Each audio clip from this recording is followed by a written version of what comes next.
চাল কুমড়ো যে এইভাবেও রান্না করা যায় না জানলে বিশ্বাস হবে না।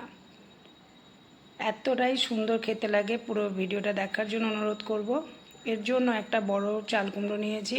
চাল কুমড়োটাকে খুব সরু সরু করে কেটে ধুয়ে নুন মাখিয়ে 20 থেকে 25 মিনিট ঢাকা দিয়ে রেখে দেবো।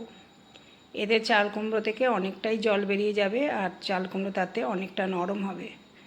রেসিপিটা সর্ষে তেলে তৈরি হবে। কড়াইতে সর্ষে তেল গরম করতে দিয়ে এখানে তেজপাতা, শুকনো লঙ্কা, কালো জিরে ফোড়ন দেবো। আমার চ্যানেল মুনমুনস ভিডিও অ্যান্ড শর্টসে সবাইকে স্বাগতম।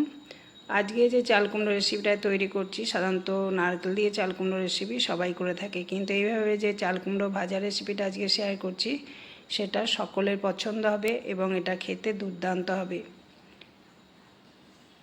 এখানে একটা শুকনো লঙ্কা, তেজপাতা ছিঁড়ে আর 1 চামচ কালো জিরে ফোড়ন দিলাম।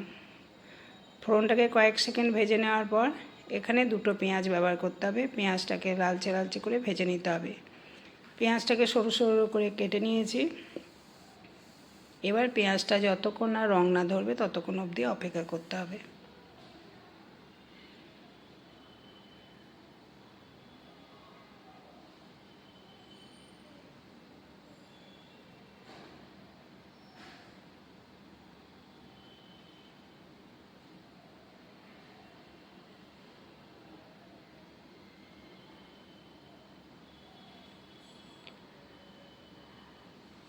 পেঁয়াজটাকে লালচে করে ভেজে নেওয়ার পর এবার চাল কুমড়োটাকে দিচ্ছি।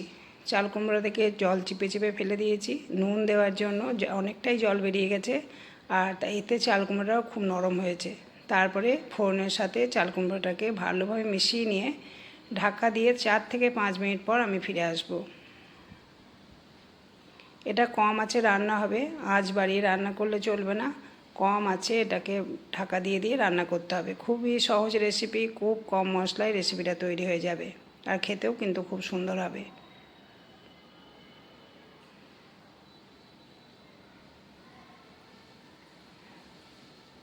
আমি এখানে 3-4টে কাঁচা লঙ্কা দিয়ে ঢাকা দিয়ে রান্না করতে দিয়েছি।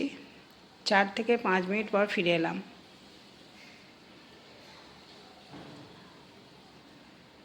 লঙ্কাটাকে চিড়ে দিতে হবে। লঙ্কা থেকে যে একটা ফ্লেভার আসবে সেটা আরও সুন্দর হবে। কাঁচা লঙ্কার যে একটা ফ্লেভার হয়, কাঁচা লঙ্কাটা চিড়ে দেওয়ার পর আমি ঢাকা দিয়ে 3 থেকে 4 মিনিট পর এটা দেখাচ্ছি। এখানে চাল কুমড়োটা অনেকটা নরম হয়েছে।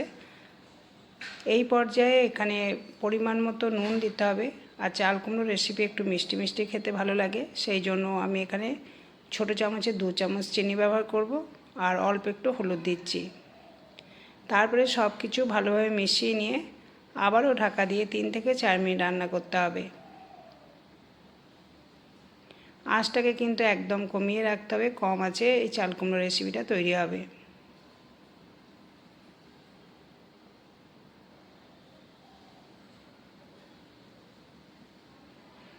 ঢাকা দিয়ে 3 থেকে 4 মিনিট রান্না হতে দিয়েছিলাম। ভালো করে নাড়াচাড়া করে নিয়ে এখানে আমি 1 চামচ ঘি দেবো। ঘিটা দিলে চাল কুমড়োতে একটা খুব সুন্দর ফ্লেভার আসবে।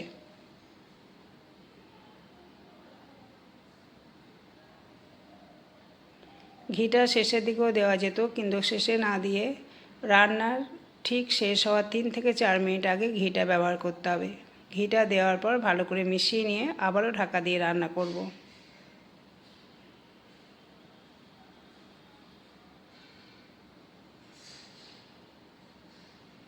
আজকে যে চাল কুমড়োর রেসিপিটা শেয়ার করছি এটা ভাত রুটির সাথে খেতে খুবই ভালো লাগবে।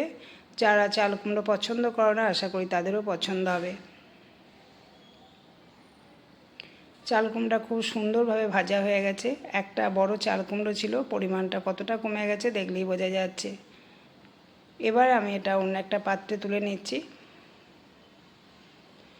চাল কুমড়ো ভাজা রেসিপিটা যদি পছন্দ হয় ভিডিও শেষে লাইক এবং কমেন্ট করতে অনুরোধ করব। যারা যারা ভিডিওটা দেখবে আশা করব সকলের পছন্দ হয়েছে, আর ভিডিওতে একটা অবশ্যই লাইক দেওয়ার জন্য অনুরোধ করব,